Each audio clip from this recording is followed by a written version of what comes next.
Hi, I'm Femi OK and you're in the stream. Today, Muslim hipsters and fashion in Islam. We discuss why one music video ignited fierce debate about what it means to be a Muslim woman who wears the headscarf in the West.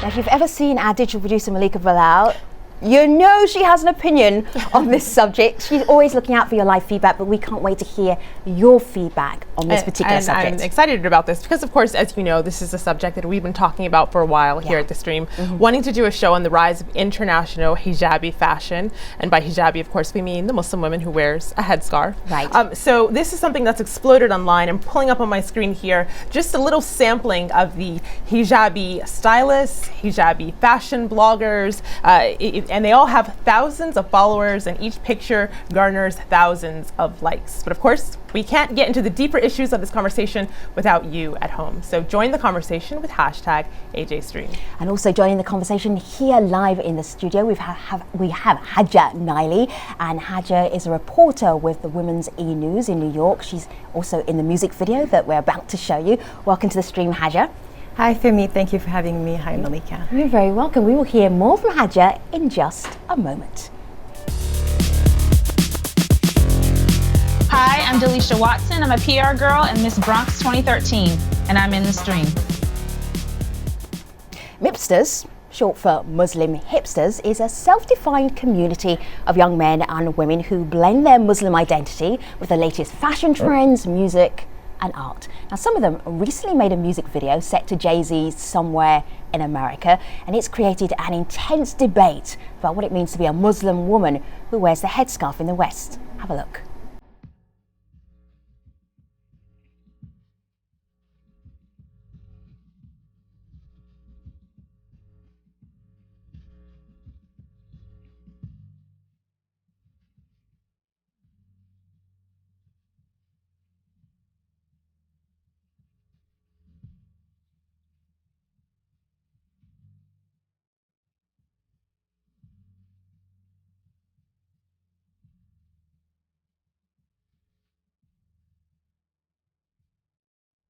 We just spoke to the director of that video, and he explained what he set out to accomplish.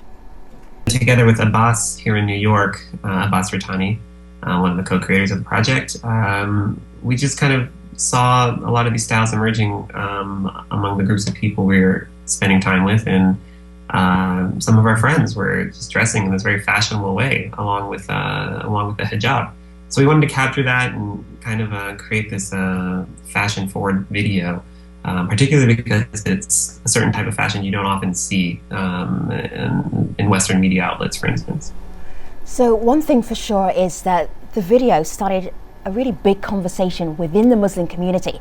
The Muslim blogosphere erupted with reactions, both positive and negative, and they debated issues like modesty and propriety and representation. So today we go beyond that music video to explore these conversations. To help us do that, we're also joined by a number of Muslim women who've been taking part in this debate. Sana Saeed is senior editor of the Islamic Monthly. Kazaya Ridgway is a history teacher and hijabi fashion blogger. Linda Sassour is from the National Advocacy Director of the National Network of Arab American Communities. So ladies, it's great to have you all here in the stream. Let me start with an infographic from the International Museum of Muslim Women. The graphic starts, there are 3 common ways the media portrays Muslim women. So we have appearance overload, focusing on the way Muslim women look, always the victim. And then the third one is all Muslim women look the same. So here we're looking at some major stereotyping. So Linda, if we're looking at Muslim women in the West, why is stereotyping such an issue from your perspective?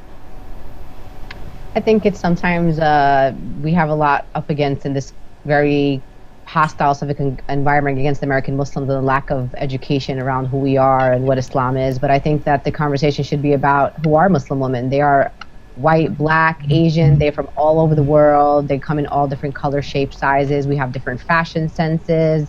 Some of us are hipsters, some of us are hip hop, some of us are modest or what you want to call conservative Muslim women who dress in traditional garb. I mean, we're just, as you can see from your panel, we're just everybody. We're just all like everyone else in the world. So this is like, to me, this is stating the obvious, Haja. But you live a life where people do stereotype you.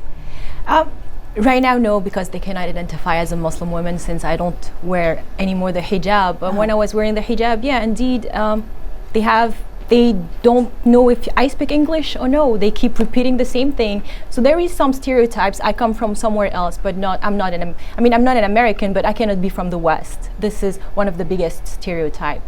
Can you break that down a little bit more for us? So when you were wearing the scarf, yeah, I was wearing the hijab for a couple of years. I took off the hijab just a couple of weeks before shooting the video with the Habib and Abbas.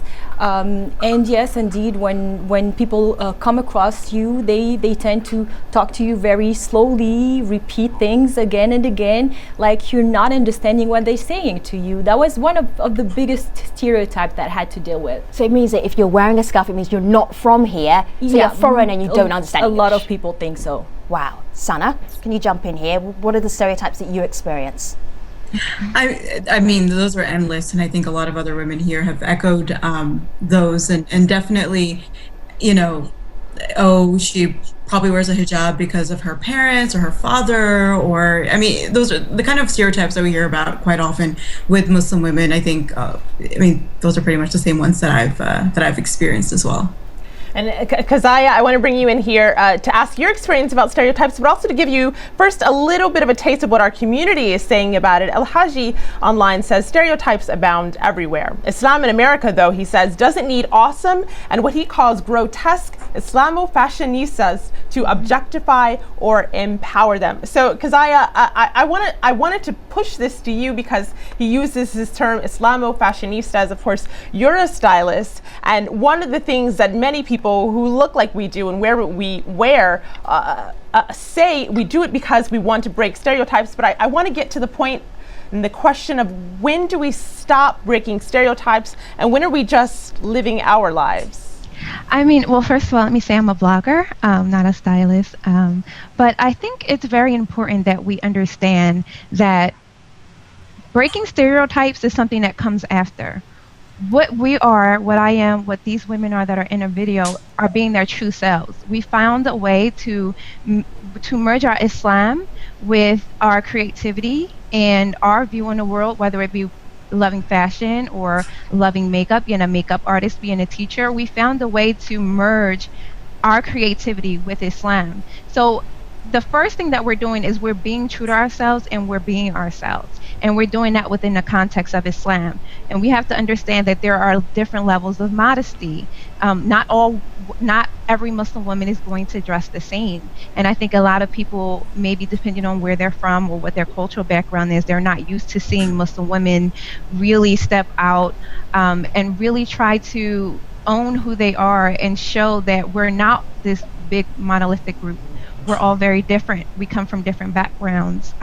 We come from different races. We come from different cultures. And this is who we are. This is how we dress. And it just so happens that who we are and how we dress goes against what your vision of what the Muslim woman is to yourself. So that is where the breaking stereotypes comes in.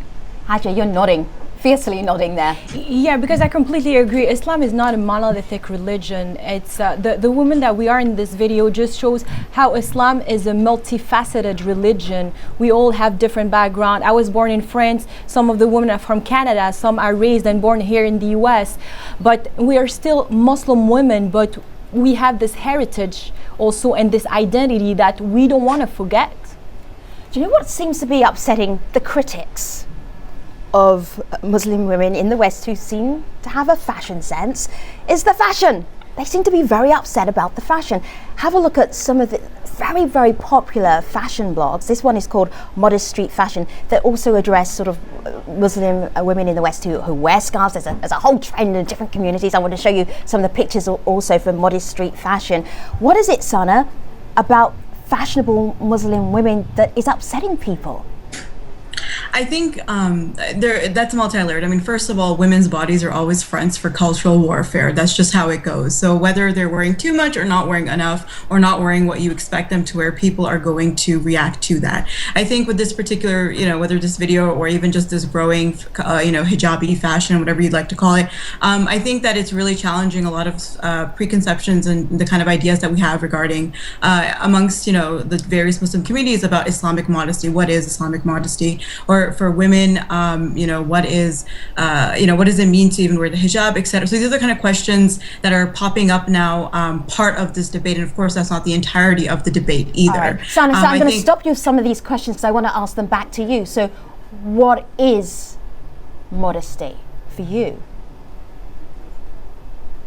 So that for me, sorry? Yeah, what is modesty? Yeah. You brought up a lot of questions. I wanted you to give us some answers. That's not right. That's not the question that I'm really personally concerned with in this entire discussion. Like for me, the question of modesty is, there are multiple ways of approaching that. There's from the Islamic legal perspective, there's just the personal perspective, the community. Modesty is just also ultimately, so subjective as well in terms of how we can approach that question. For me, the issues that are being brought up here that are more important are about that affect both men and women, which is about how we're representing ourselves, the images that we're producing, and of course in the process how we're trying to normalize ourselves under a framework of normalness or whatever normalcy that isn't there per se. Those are the bigger questions for me. It's not about this question of modesty at all. Well, Femi, you asked what is modesty, and there are other people who are answering. I want to play this video comment from Noor Tajuri. She was actually in the video clip that we played a little bit earlier. Have a listen to this. Hey guys, so this is Noor, and in regards to all the criticism about what the girls are wearing and doing in the Mipsterz video, this is how people decide to wear hijab. If some girls want to wear hijab this way, then that's great. Hijab is a personal journey and a personal struggle. In my opinion, I think hijab is more about character than everything, and so I would rather focus on if a person is a good person and has a good heart rather than if 2 strands of hair is showing. So Linda, I'd like you to pick up on this theme of modesty because as Noor says, to her, it's about character. I'm just going to show you a couple of tweets because there's lots of varied reactions to this. Anam says modesty begins with the heart and not the hijab. It's reflected in speech and dress and conduct. Aminu says it's being upright but not exceeding boundaries. And one more person says, for me, modesty equates to moderation. So lots of varied definitions there. But Linda, what is modesty to you? Modesty is whatever I think it is. Modesty is about how I define it for myself. I think modesty is about not just about the hijab and what you wear. You could be in hijab and be doing a lot of things that could be perceived sinful in Islam, and it doesn't make you any more modest because you cover your hair or wear long sleeves. But I will say one of the critiques in this debate that really drives me crazy and it gets me really off is this idea about the women in the West, as if people haven't traveled to places like Egypt or Pakistan or India or Indonesia or Malaysia and saw very amazingly fashionable women in other parts of the world too, as if we're just the only subjects to this discussion. When we think about places that I've traveled in, for example, in places like under military occupation in Palestine, where you have young people going into hip hop to express themselves and express their struggles under a particular political environment that we're in. And when I watch videos, I watch plenty of videos online, I never look at people and say, wow, those people represent me. I enjoy them or I don't enjoy them. So I was having a really hard time. Why was it that these beautiful, 10 to 12 young women are in a video and all of a sudden we're so upset that they're representing every Muslim woman in the West? And that was really something I didn't quite understand. And I also got this other criticism, I think, that we need to talk about, this idea of hipster. What's a hipster? Hipster right now, if we want to put it into context in the United States, people see hipsters as these young white people who are coming to gentrify neighborhoods. But if you really want to look at historical context of hipsters, let's look at Woodstock. People who are anti-war. There was a movement in this country around people. It doesn't mean just because these women are calling themselves hipsters or these young men are calling themselves hipsters that there was like a class discussion. There was race got into it. It just, the whole thing was like over-analyzed, and we couldn't just take young people for who they are. It's enough that, in my organization in New York City, what we do is we work with young people. I'm too busy trying to explain to parents why their young women should be able to go to college out of state. Young women whose parents are putting more restrictions on them than their brothers. That's what we should be talking about, not about what they're wearing and putting more pressures on young women than the pressures they already have. And that's really what was kind of me off in this conversation. Right. Sana, what did you want to add? Well, I want to add, I mean, I think Linda brought up a great point. It's like, why are we looking at this video and being like, well, this isn't representative of all Muslim women? I think the reason why we're having that reaction is simply because of the fact that there aren't that many images that are out there of Muslim women. We don't have that many to pick out, especially here in the United States, Canada. You know, we don't look at Muslim women and have a multitude of images. So I think whenever there are images put out there, people will react to it, especially women themselves. So do I think it's fair? Not necessarily, no, but it's expected, and I think that's what's going to happen.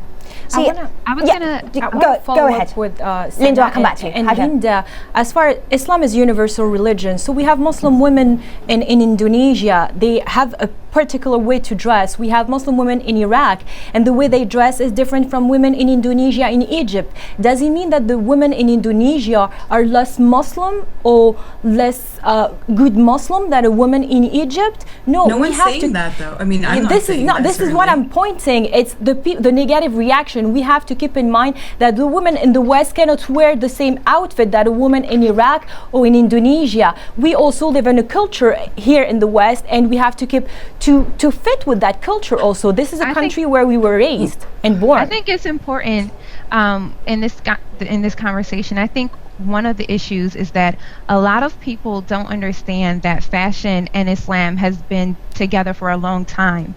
It's just now that with this new hijabinista movement that it's become a big thing.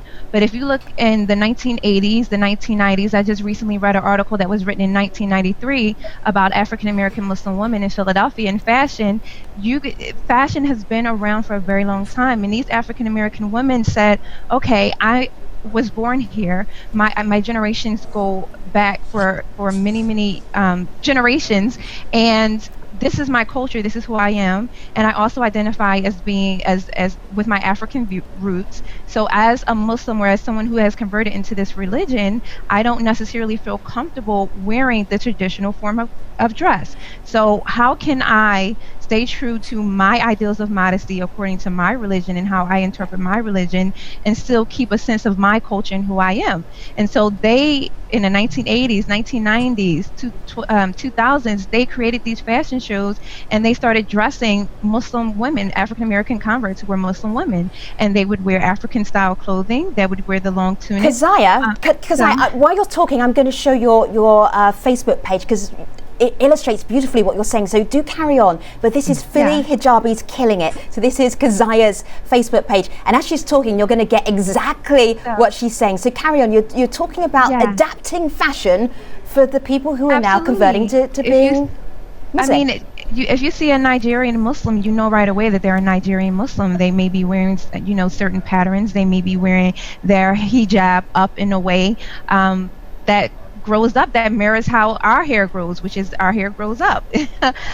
So you may see a Malaysian woman, a Malaysian Muslim woman, and you know right away that she's a Malaysian Muslim woman because they have their own unique style. So, and they figured out a way to bring their culture and their religion together. And I think the problem lies that when we look at a lot of these conversations in the media, we don't see this diversity. We don't see a lot of Muslim women dressed the way that these women are dressed. And I think that maybe if people were more exposed to the diversity of the Muslim woman, as well as to just the different ways that we dress and different ways we interpret modesty, we probably wouldn't be having this conversation in 2013. I just wanted to add that, and Sister Sana, who I love and respect, and I read all of her work all the time, and I chat with her on Twitter every once in a while. I mean, I will say that, it doesn't seem fair to me to say that, well, there are limited images of Muslim women, so when an image comes out, we have to expect reaction. And I say to these Mipsterz, and one thing that I was inspired by them is that all they did was put together a YouTube video and put it on YouTube, right? We all have the access to media, our own media, to tell our own story. So if someone's putting out an image and we don't think that represents us, then by all means, people should be telling their own story, whether that's through Twitter, whether that's through putting a video together, a Tumblr page, a Facebook page. So I don't know if I want to take my anger out at just a bunch of young people to say, I have to react to you in a negative way because you're putting out this image that people are going to see. I mean, their video went viral, and I'll be honest with you, it was the criticism that got it viral. And I think the Mipsterz are quite happy that this discussion happened. because now it got their video probably a lot farther than it would have went if there wasn't this controversy around it.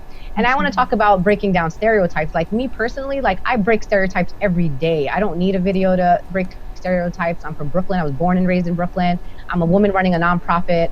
I started running a nonprofit at the age of 25. I'm going to be 33 now. I'm a mother. I consider myself a hipster. Actually, I laugh with some of my Mipster friends in New York City, and I consider myself being a lot older than they are, that I'm one of the original Mipsters. And I'm very proud of the creativity that this group has. Many of them are musicians. Many of them have different talents. There's cooks, there's models. I mean, these are a great group of young people who we should be embracing. And I also want to make the point that some of the young people in that video are converts.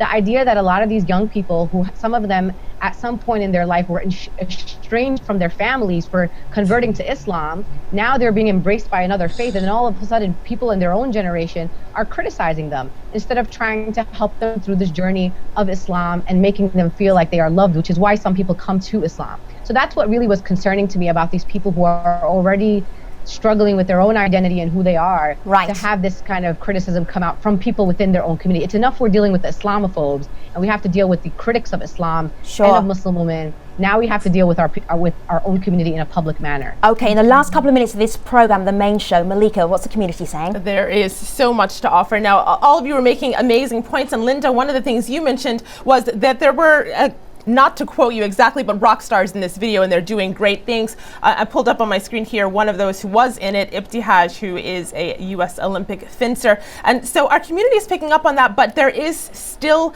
a little bit of consternation. And Sana, I want you to perhaps weigh in on this. Khadija says, as a Muslim woman in the U.S., we are always on a tightrope between practicing what we believe, trying to do what's right. We go against the crowd and please God, not to follow the crowd and lose sight of God. So women are seeing these Instagrams, they're seeing the videos, they're seeing the tutorials. How do they walk that tightrope? I don't know. Honestly, I don't know how we're able to walk that tightrope, and it's a very, very thin tightrope at that. And I think what's been also really unfortunate is that, you know, the women, like there've been a lot of women who've responded to this video. And again, I think that if this is a work of art, whatever you'd like to call it, a fun video. Okay, Sana, but you know what I really care about, and you care about this too, is beyond the video. It's just a YouTube video. There's a better conversation. You said that.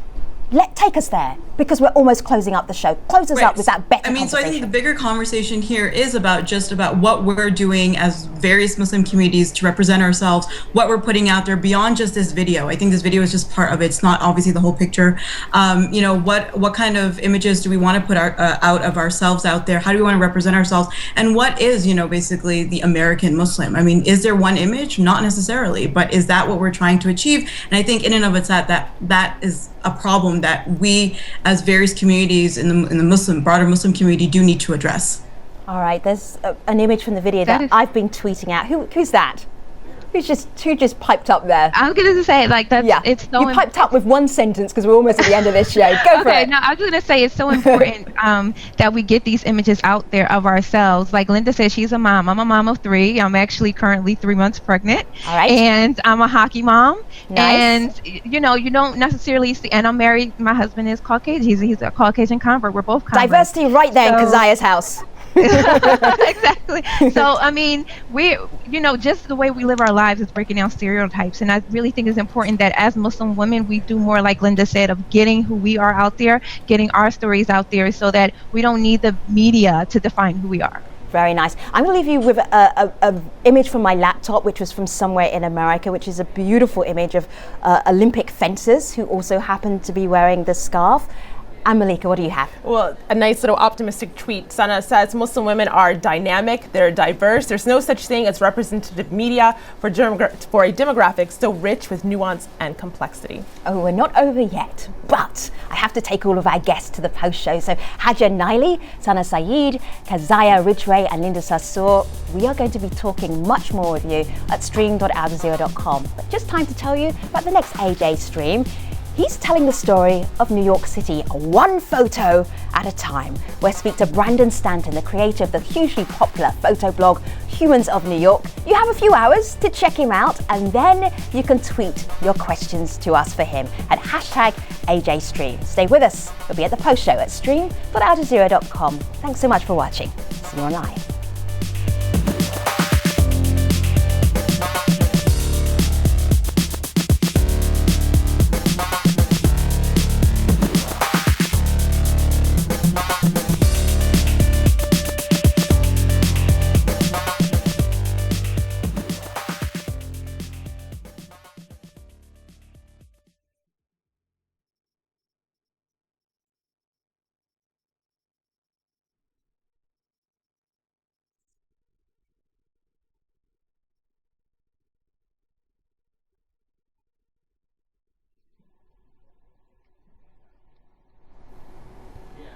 Hello again, welcome back to the Streams online post show. We've been talking about what it means to be a Muslim woman who wears the headscarf in the West. Our guests are Haja Naili, journalist working with Woman E News, Sana Saeed, senior editor for the Islamic Monthly, that's an online publication, Keziah Ridgway, she's a hockey mum, yay, history teacher and a hijabi fashion blogger, and Linda Sassour is national advocacy director for the National Network of Arab American Communities. So, Sana, you said this. You said you cared about the place of Muslim women in the West in society. What are we talking about here? Are we talking about fitting in, being accepted, or are they the same thing? Right. For me, it's not just about Muslim women and how they fit into Western society. It's really just, I think, about broadly speaking, just Muslims and what we're kind of trying to do in order to fit in, or however you want to put it.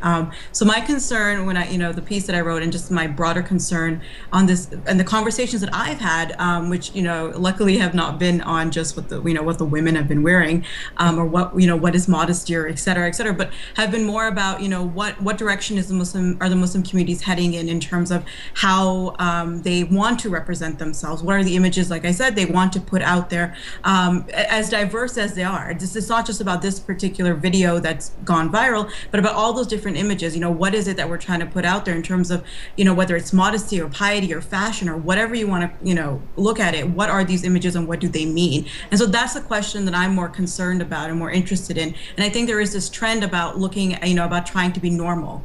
Whatever that normal is, whether it's normal by a particular perception of Muslim or Islam, or a particular perception of, Americanness, whatever it is, there's this need to be normal. And that's what I think is a bigger concern and question that I don't think we're really talking about quite yet, but I do hope so that we do talk about soon. Do you know what I hear from you is that you ask a lot of questions, you don't give a lot of answers, Sana.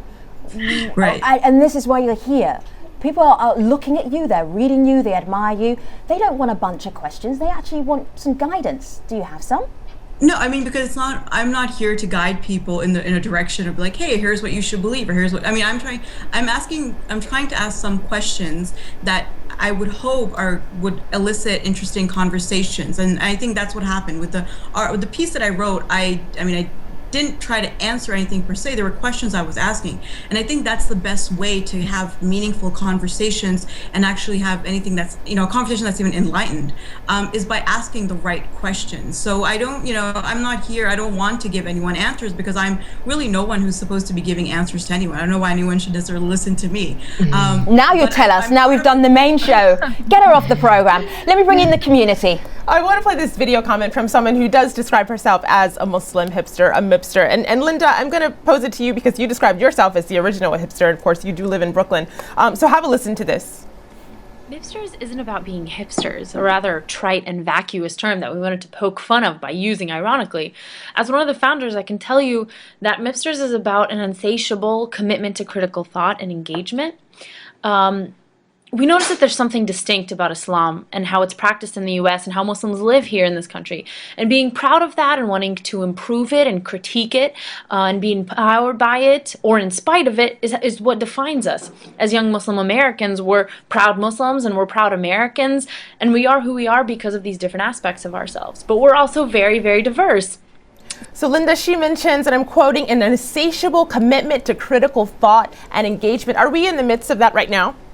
Yes, absolutely. We are definitely in the midst. And that's what I consider a hipster. A hipster is someone who actually does not want to conform to Western society. I'll wear a orange hijab with red boots. I don't really care what anybody thinks about my fashion sense as long as I feel comfortable in my own shoes.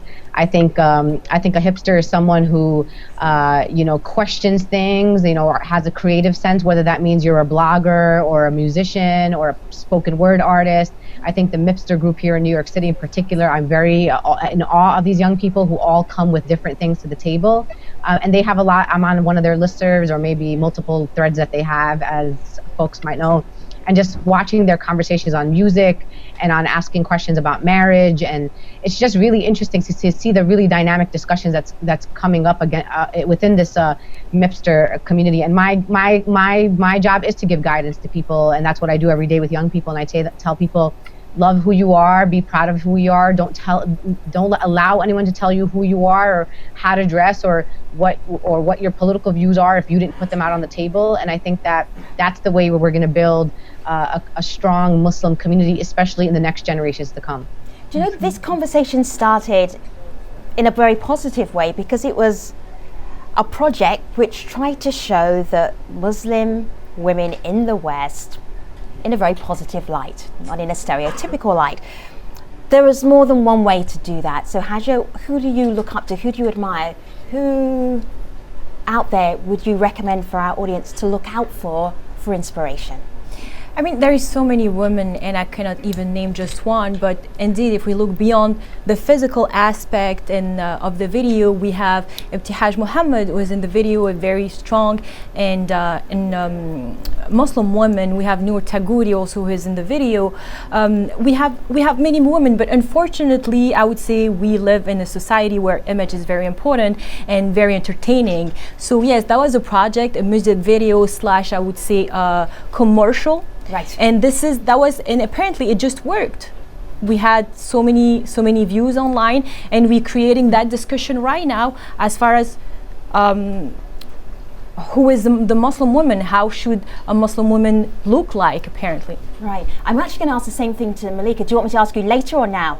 She's multitasking right now. As always. You can ask me now. I look up to my own mother, my sister, who are Muslim women who wear the headscarf. But I also look up to Yuna, who is a musician, and I tweeted out her picture a little bit earlier. I can pull that up later.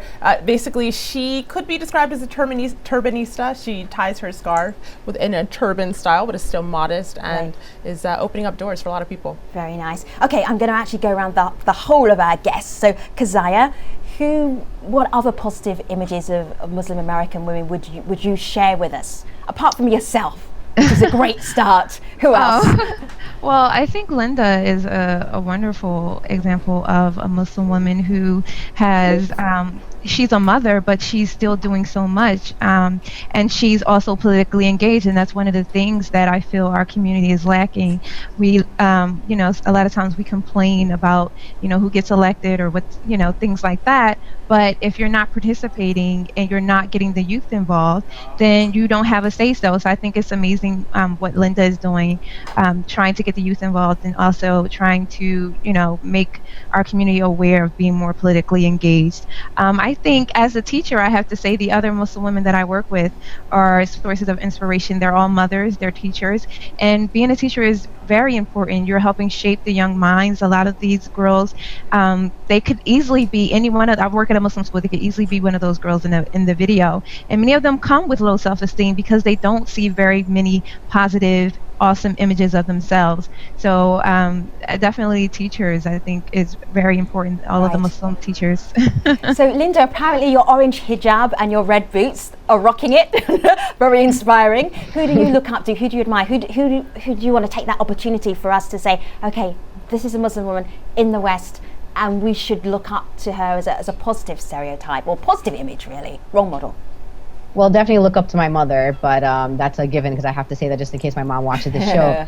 But to be honest with you, I am inspired, and the people that I'm starting to follow are these young people, because what I've seen in my work is that the older generation, in fact, are the ones that are like, God bless America, we are American, treat us like Americans. When I have my young people who are coming into, my organization, or even my own children who are teenagers and in high school, will say to me, what's happening around me is wrong. What are we going to do about it? That's an American to me, a patriot who's going to look at injustice in their community and want to fight back and tell me, I don't want anyone to tell my story. I want to tell my own story. Help me to do that. So really, my young people, those are my inspiration. They're young people, but I look up to them. Whether or not I'm older than them doesn't mean that I can't learn from that next generation. Sana, who do you look up to? Who don't I look up to? I'm very short. There's so many Muslim American women, Muslim Canadian women that I think are just amazing. Whether they're teachers, professors, poets, whether they're stay-at-home moms, or they're, regardless of anything, I think they're really amazing Muslim women out there, and don't want to have to pick and choose between any of them. Sana Saeed, she's witty and wise. How tall are you, Sana, by the way? Are you standing up right now? Oh, 5'2". Oh, I am too, Sana. Yeah. I know, I've just derailed the entire conversation. Who do I look up to? Asking my own question, of course, Malika Bilal. That's very kind. The good cop to my bad cop. She has to say that because I'm sitting next to her. How do you want to wrap up the conversation, Malika? With this tweet, a little positive side, Iman says, as Muslim women, we're each unique in how we connect with our faith, and that's something I think we realized today during the show. She goes on to say, inwardly and outwardly, faith is personal. So Haja, Kazaya, Linda, Sana, and Malika Bilal, you took us beyond the Somewhere in America video. I thank you so much for that. The conversation will continue online at #AJStream. Let me tell you about the next show. He's telling the story of New York City, one photo at a time. We'll speak to Brandon Stanton, the creator of the hugely popular photo blog, Humans of New York. What? You never heard of it? Google it, you'll love it. And you can tweet questions for him at #AJStream. We will be online, but for now, I'm signing off. Thanks so much for watching. Take care.